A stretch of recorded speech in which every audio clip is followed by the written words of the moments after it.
So, Dregs, what do you make of the next month in the lead up to the trade deadline? Do you consider Dubas still an active looker in the market for a way to improve this club, or do you think he's pretty much done here?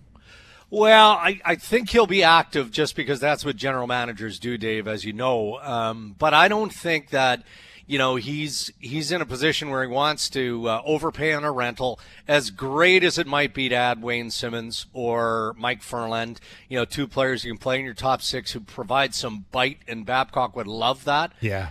I don't think this club is willing to pay the ask or the rental price. And, to give you an indication, and I think this has been consistent all along, and Furland out of Carolina, I mean, the talk is they want a first-round pick and a quality roster player. I mean, that is a lot to pay for a guy that you're not going to be able to extend, or very unlikely that you're going to be able to extend. So, yeah, I'm not saying Toronto is done now, but I think that it has to be a good hockey deal, dollar in, dollar out, player for player almost for Kyle Dubas to fully engage. What about a fourth-line center? MJ here was talking about that maybe as a pressing need, if you could swing it. Yeah, I think so.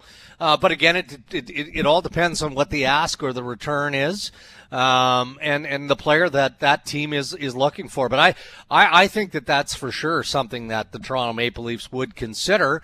I guess it boils down to, again, are you losing an NHL guy, or are you willing to take away from the Marlies at this point? I don't think Toronto wants to move any more of their picks. They gave up that first.